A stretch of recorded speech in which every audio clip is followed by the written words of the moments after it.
दोस्तों, अगर मैं आपसे पूछूं कि मैटर किस चीज से बना हुआ होता है तो आपका जवाब क्या होगा? यूनिवर्स में हम जिस मैटर के बारे में जानते हैं वो मॉलिक्यूल्स से बना हुआ होता है। मॉलिक्यूल्स एटम से बने हुए होते हैं और जैसा कि हमने स्कूल्स में पढ़ा है कि एक एटम के अंदर प्रोटॉन, न्यूट्रॉन और इलेक्ट्रॉन्स होते हैं। लेकिन क्या आपको पता है कि प्रोटॉन्स और न्यूट्रॉन्स किस चीज के बने हुए होते हैं? ये क्वार्क्स से बने हुए होते हैं। अगर हम एक एटम को धरती की साइज का मान लेते हैं तो प्रोटॉन की साइज एक फुटबॉल ग्राउंड के बराबर ही होती है और एक क्वार्क पार्टिकल की साइज ज्यादा से ज्यादा 5 सेंटीमीटर ही निकलेगी। लेकिन आखिर हम इंसानों ने इतने छोटे छोटे पार्टिकल्स के बारे में इतनी गहराई से कैसे जाना? 29 सितंबर 1954 को एस्टैब्लिश किए गए European Organization for Nuclear Research को हम CERN के नाम से जानते हैं। CERN में 23 फुल टाइम मेंबर्स और 13 एसोसिएट मेंबर्स हैं, जिनमें भारत और पाकिस्तान भी शामिल है। स्विट्जरलैंड और फ्रांस के बॉर्डर पर स्थित CERN का हेडक्वार्टर दुनिया की सबसे विशाल पार्टिकल फिजिक्स लेबोरेटरी है और दुनिया का सबसे विशाल high energy particle collider the large hadron collider भी यहीं पर स्थित है। क्वार्क्स के बारे में जानने से लेकर एंटी मैटर का फॉर्मेशन और हिग्स बोसोन यानी कि द गॉड पार्टिकल की डिस्कवरी का श्रेय भी लार्ज हैड्रॉन कोलाइडर को ही दिया जाता है। तो आखिर ये लार्ज हैड्रॉन कोलाइडर क्या है और ये कैसे काम करता है? आज के इस वीडियो में मैं आपको साइंस की इस नायाब और विशाल लेबोरेटरी के बारे में डिटेल में बताने वाला हूं। वैसे क्या आपको पता है कि जल्द ही आप मेरे साथ CERN की सैर करने वाले हैं? Wait, what? कब और कैसे? जानने के लिए इस वीडियो को एंड तक जरूर देखना। तो हेलो गाइस, मैं हूं कौशिक और चलिए शुरू करते हैं आज के इस नए एपिसोड को। दोस्तों, लार्ज हैड्रॉन कोलाइडर को साल 1998 से 2008 के बीच में बनाया गया था और इसमें पहले एक्सपेरिमेंट्स 2010 में शुरू हुए थे। कुछ साइंटिस्ट इसे ह्यूमैनिटी के लिए एक वरदान मानते हैं तो कुछ कहते हैं कि ये एक दिन धरती के बर्बाद होने का कारण भी बन सकता है। लेकिन आखिर कैसे?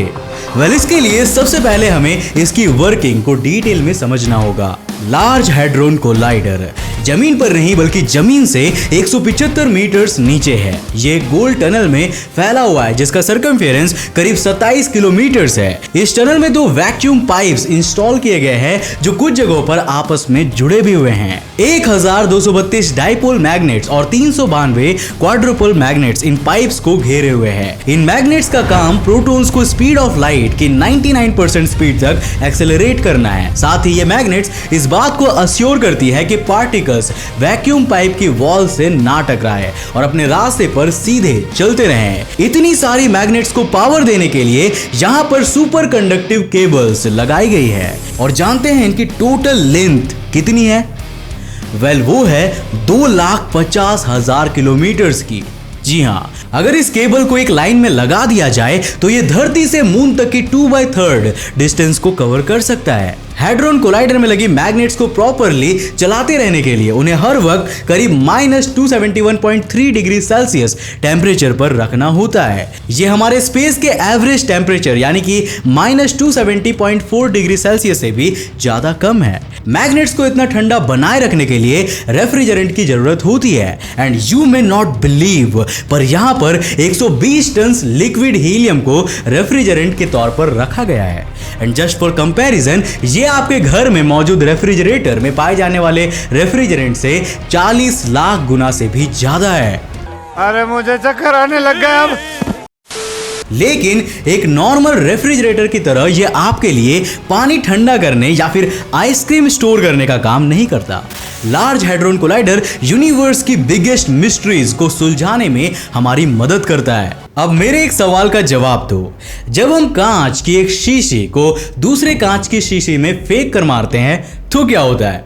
जी नहीं, मम्मी से तो डांट पड़ती है और वो आपका पर्सनल मैटर है। लेकिन 2 कांच की शीशियों के टकराने पर वो छोटे छोटे हिस्सों में टूट जाती है और उनके फंडामेंटल कॉन्स्टिट्यूएंट पार्टिकल्स चारों ओर बिखर जाते हैं। सिमिलरली लार्ज हैड्रॉन कोलाइडर में प्रोटॉन्स की 2 बीम्स को ऑपोजिट डायरेक्शन में भेजा जाता है। ये बीम्स पूरे टनल का चक्कर लाइट की स्पीड की 99% स्पीड से लगाते हुए आपस में टकराती है और उनके कोलिजन से ये प्रोटॉन्स क्वार्क्स में टूट जाते हैं। 27 किलोमीटर सर्कमफेरेंस वाली इस टनल का चक्कर लगाने में इन प्रोटॉन बीम्स को 90 माइक्रोसेकंड से भी कम का समय लगता है। लेकिन क्या प्रोटॉन्स की किसी बीम्स को आपस में कोलाइड कराना इतना आसान है?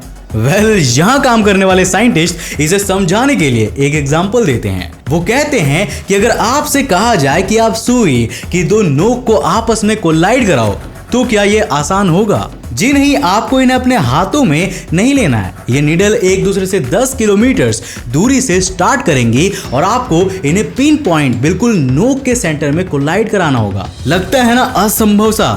दो प्रोटॉन्स को कोलाइड कराना इससे भी ज्यादा टफ है। सेकेंडली, ये पार्टिकल्स हमें दिखाई भी नहीं देते हैं और हम उन्हें उनके द्वारा फॉलो किए गए रास्ते और उस पर छोड़े गए ट्रैक से ही समझ सकते हैं। दोस्तों, द गॉड पार्टिकल यानी कि हिग्स बोसोन के बारे में तो आपने सुना ही होगा। इसके बारे में मैं आपके लिए एक डिटेल वीडियो भी ला चुका हूं। साल 2011 से 2013 के बीच इसकी खोज का श्रेय भी लार्ज हैड्रॉन कोलाइडर को ही दिया जाता है। हिग्स बोसोन को यूनिवर्स की फाउंडेशन भी कहा जाता है क्योंकि यही वो पार्टिकल है जो यूनिवर्स के बाकी सारे पार्टिकल्स के मास के पीछे का कारण है। अगर हिग्स बोसोन ना हो तो यूनिवर्स के सारे पार्टिकल्स वेटलेस हो जाएंगे और लाइट की स्पीड से यहां वहां उड़ते हुए नजर आएंगे। गॉड पार्टिकल के अलावा ऐसे कई पार्टिकल्स हैं जिन्हें हमने लार्ज हैड्रॉन कोलाइडर की मदद से ही डिस्कवर किया है।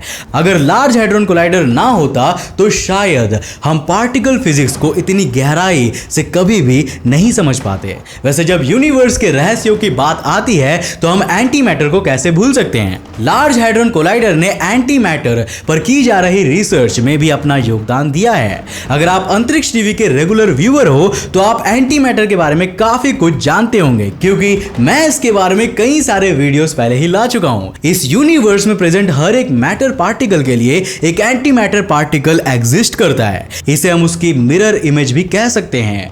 एंटी मैटर पार्टिकल के मास और प्रॉपर्टीज बिल्कुल मैटर पार्टिकल की तरह ही होते हैं, लेकिन इसका चार्ज बिल्कुल ऑपोजिट होता है। एग्जाम्पल के लिए इलेक्ट्रॉन्स में नेगेटिव चार्ज होता है लेकिन इसके एंटी पार्टिकल पॉजिट्रॉन में पॉजिटिव चार्ज होता है। हालांकि पॉजिट्रॉन का मास बिल्कुल इलेक्ट्रॉन्स के बराबर ही होता है। प्रोटॉन का anti matter particle anti proton होता है और न्यूट्रॉन का anti matter particle anti neutron कहलाता है।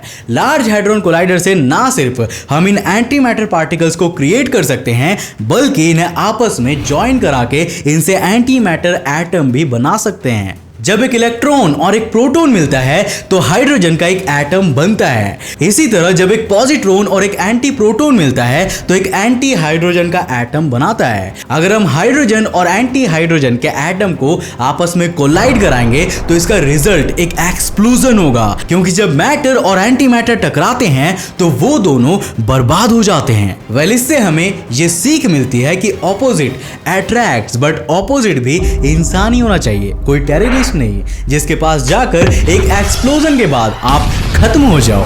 वैसे क्या आप ये बिलीव करोगे कि लार्ज हैड्रॉन कोलाइडर जो धरती पर रहने वाली मोस्ट एडवांस्ड सिविलाइजेशन को यूनिवर्स की स्ट्रेंजेस्ट मिस्ट्रीज सॉल्व करने में मदद कर रहा है, वो एक दिन हमारी नहीं बल्कि हमारे ग्रह की भी जान ले सकता है। साल 2008 में स्पेन के दो जर्नलिस्ट लुई सैंचो और Walter Wagner large hadron collider के खिलाफ कोर्ट में चले गए थे। उनका कहना था कि लार्ज हैड्रॉन कोलाइडर के अंदर जब दो प्रोटॉन्स इतनी हाई स्पीड से कोलाइड करेंगे तो ये एक माइक्रोस्कोपिक ब्लैक होल का फॉर्मेशन भी कर सकता है। ये ब्लैक होल धीरे धीरे आसपास के पार्टिकल्स को निगलना शुरू कर देगा और इस तरह एक दिन ये पूरी धरती को निगल जाएगा। हालांकि ये सिर्फ एक हाइपोथेसिस ही बनकर रह गई। लार्ज हैड्रॉन कोलाइडर में आज तक ऐसा कुछ भी देखने को नहीं मिला। सेकेंडली, अगर इतना छोटा ब्लैक होल बनता भी है तो ये कुछ मिली सेकेंड्स में ही इवेपोरेट होकर खत्म हो जाएगा, जैसा कि मैंने आपको हॉकिंग रेडिएशन वाले वीडियो में बताया था। अब दोस्तों, आपने वर्म होल्स के बारे में तो पढ़ा ही होगा।